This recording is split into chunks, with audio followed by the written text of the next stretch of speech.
y a quelque chose après ce monde. On a une âme et un corps. Et c'est l'âme qui nous fait vivre. Le secret de la vie, c'est apprendre c'est quoi aimer.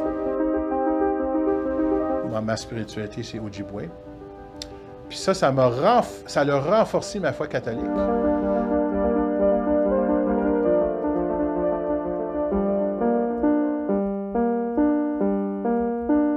J'ai rencontré Roger Toines à la chapelle Notre-Dame de Lourdes, un petit édifice dont la construction date de 1881 et est entouré maintenant par des bâtiments de l'Université du Québec à Montréal.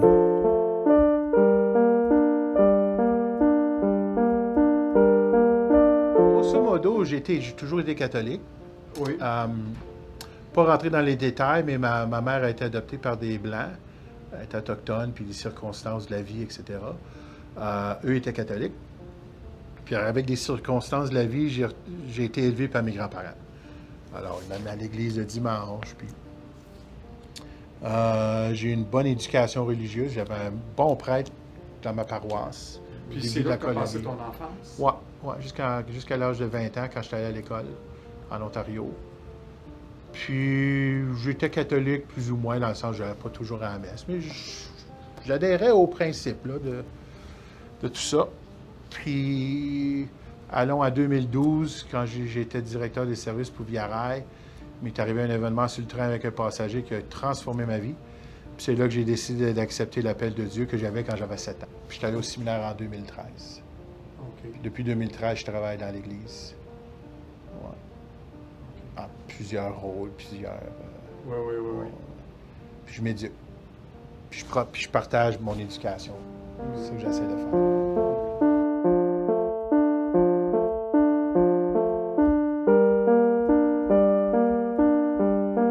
Dans mon travail, je travaille avec la mort. Moi, je fais beaucoup de célébrations de funérailles pour des personnes. Évidemment, des personnes, oui. Mais je veux dire, je fais ça depuis 6 ans maintenant. Puis je dois avoir côtoyé au moins 6 000 familles, sinon plus. Soit en étant à la pastorale au cimetière. Une année, j'ai commencé à regarder la spiritualité autochtone. Moi, ma spiritualité, c'est Ojibwe. Puis ça a renforcé ma foi catholique. Parce que les principes de la spiritualité Ojibwe sont très, très, très proches de l'Église catholique. Avec des différences, oui, mais ils sont focusés sur l'amour. Mais je dirais que autant que l'Église catholique propose l'amour pur, qu'on va dire, ce qui est particulier au Ojibwe, c'est toujours par le sens du respect. Respecter la nature, respecter les personnes, respecter la vie, respecter les animaux, toujours par rapport au respect qui relève de l'amour. Tu ne peux pas avoir de respect sans amour.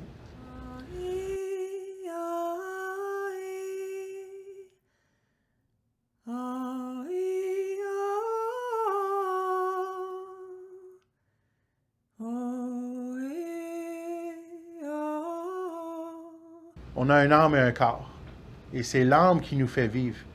Parce que c'est ça, quand on meurt, le corps tombe à terre. Ce qui nous fait vivre est parti.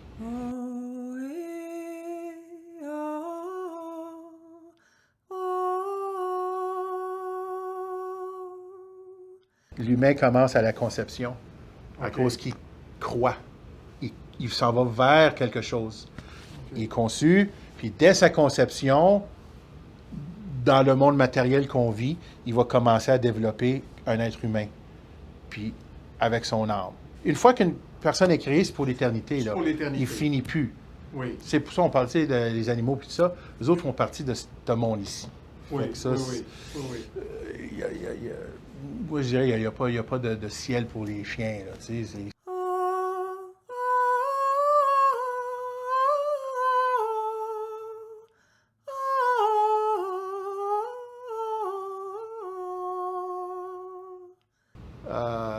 oui, je suis très d'accord que les dauphins sont extrêmement intelligents, que les éléphants ont des rituels funéraires, qu'ils ont des émotions. Tu sais, un chien, il va être content. Tu vas voir qu'il est content, tu vas voir qu'il est malheureux.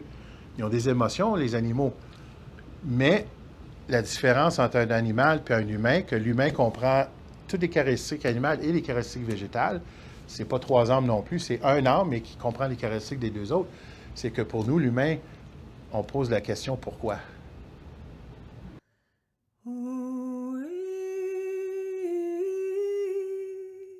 À un moment donné, il y avait 2 premiers humains. À un moment donné, il y avait deux premiers humains. Puis ça, c'est Adam et Ève. À un OK. moment donné, il y a 2 premières personnes humaines qui ont décidé, qui ont été capables de décider certaines choses par eux-mêmes. Pourquoi qu'on fait ça?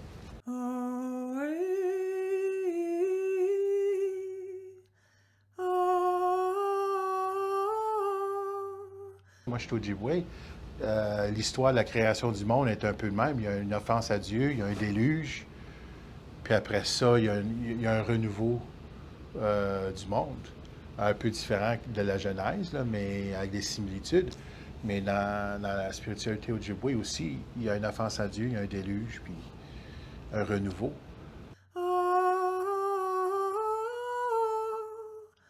La vie après la mort, pour moi, c'est un endroit, comme, comment je dirais donc, un peu par rapport aux enseignements que j'ai reçus là, dans l'Église, c'est un endroit auprès de Dieu ou non. Il y a 2 options pour la vie après la mort. On appelle ça le ciel et l'enfer, on va dire. Puis moi, j'y crois. Alors, quand nous quittons ce monde, nous nous retrouvons dans un des 2 endroits. Et c'est qu'est-ce qu'on fait dans notre vie ici qui détermine ça. Oui. Le purgatoire, c'est un endroit où est-ce que tu n'es pas mort en état de péché mortel, mais tu n'es pas pur. Il y a des choses C'est-à-dire que t'es pas plus loin, que c'est tu n'as ça. pas fait réparation Oui. avec. Oui, oui.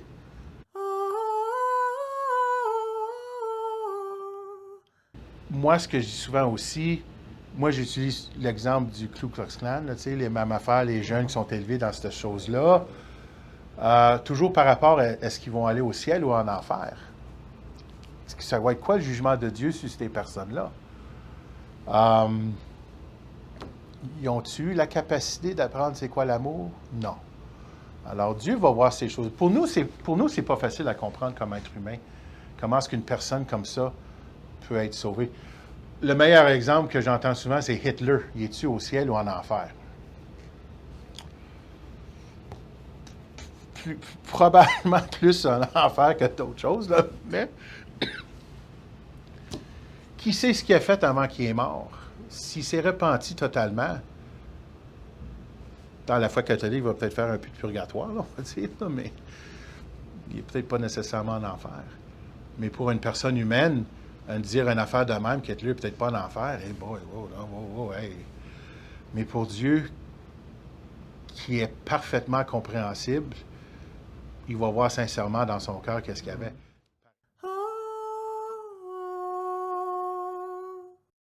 Moi, je m'en vais au ciel. Roger demeure Roger au ciel.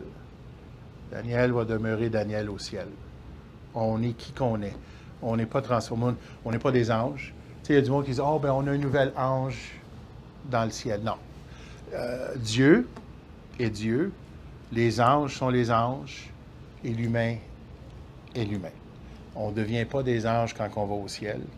À la fin de la résurrection, on retrouve notre corps et l'âme se retrouve avec son corps. Ah oui? Oui. Le premier jugement, c'est quand on meurt, comme où est-ce qu'on va. Oui. Puis le dernier jugement, c'est les retrouvailles du corps et l'âme.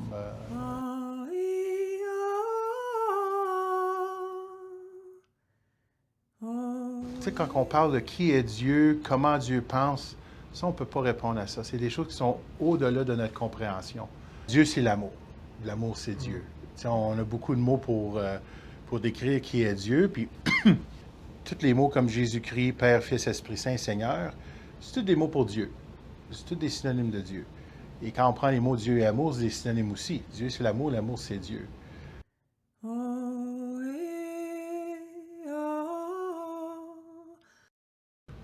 Par rapport à la prière,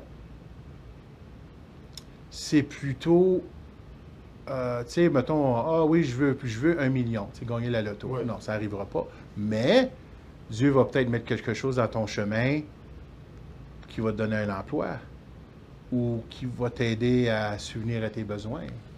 Oui, il y a des miracles, puis que Dieu choisit les moments pour certaines raisons X, tu sais. Mais des interventions directes de même, la prière, c'est pas ça. Mais la prière est là pour nous éclairer, pour nous guider à prendre des décisions vers l'amour, pour nous guider, pour prendre des décisions qui vont nous aider à passer au travers de nos souffrances.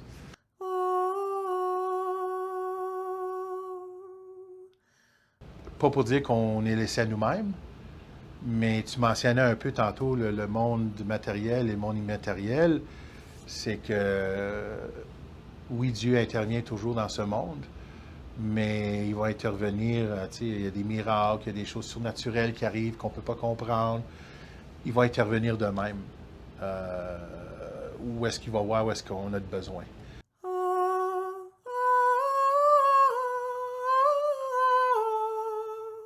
La seule chose qui peut nous aider dans ce monde, c'est comprendre c'est quoi l'amour.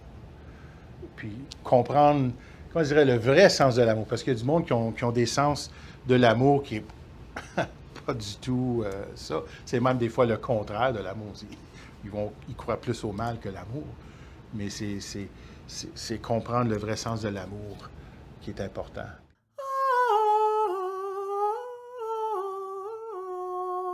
Le but de l'humain, en tant que tel aussi, c'est de passer au travers de cette vie en laissant aller tout ce qui n'est pas bon dans notre vie. En commençant surtout par la fierté. C'est ça le péché originel, c'est la fierté. C'est de laisser toutes ces choses-là passer dans notre vie, puis pour dire oui, donne-moi la force, Seigneur, de passer au travers de cette vie du mieux que je peux dans ton amour. Tu ne peux pas avoir de respect sans amour. Tu ne peux pas avoir de vérité sans amour. Tu ne peux pas avoir de relation sans amour. La minute qu'il n'y a plus d'amour dans une relation, la relation est coupée. Plus d'amour qu'on a dans notre vie, le moins les souffrances sont présentes. Et c'est ça, des fois, quand on a beaucoup de souffrances, il faudrait regarder un peu dans notre vie. Quand on parle de prière, ces choses-là, on peut parler de prière, de méditation ou plein de mots là, pour ces genres de choses-là. Mais quand les choses vont mal dans notre vie, il faudrait regarder, bon, est-ce que je prends le temps de vraiment là, laisser les choses aller dans ma vie que je ne devrais pas retenir? Ou est-ce que je me ressource? Ou est-ce que, tu sais, des fois, on laisse les choses de notre vie tellement nous envahir, puis qu'on ne prend pas le temps de les nettoyer. C'est là qu'on se fait un peu là, écrasé par tout ça.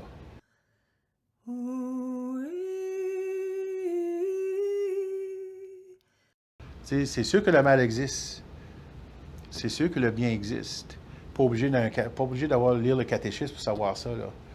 Le bien, c'est l'amour. Alors, tout ce qui n'est pas amour est mal. Tous nos choix dans notre vie qui ne vont pas avec l'amour, c'est mal. Le mal vient de la révolte des anges. Quelqu'un qui ne voulait pas s'adhérer à l'amour, qui a dit « Moi, je suis meilleur que l'amour ». En gros, c'est ça le bien et le mal. C'est l'amour ou pas.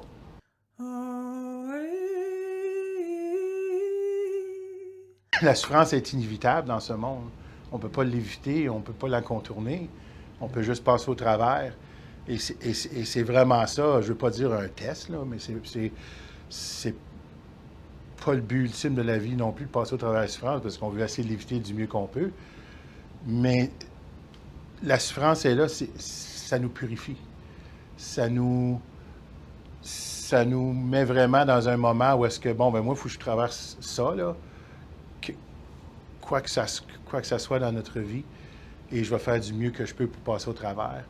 Fait que des fois, il faut laisser des choses aller dans notre vie. Il faut accepter des choses pour dire, bon, ben moi, je ne peux pas changer ça, je vais l'accepter, puis je vais passer au travers. Puis c'est avec de l'amour qu'on passe au travers de la souffrance. Juste de l'amour. C'est la seule manière qu'on peut passer au travers des souffrances. Il y en a qui ont des souffrances, des montagnes de souffrances dans leur vie. Puis on dirait qu'ils passent au travers tellement facilement. Puis il y en a là que, bon, une petite colline de souffrance, puis mon doux Seigneur que ça a de l'air grand. Puis la seule différence entre ces deux personnes-là, c'est de la manière qu'ils comprennent l'amour, puis la manière qu'ils comprennent ce monde. Bon, ben, on va se retrousser les manches, je vais passer au travers, ou je vais laisser ça m'abaisser puis me détruire. Ça dépend toujours du montant d'amour qu'on a en dedans de soi, puis la compréhension de c'est quoi l'amour.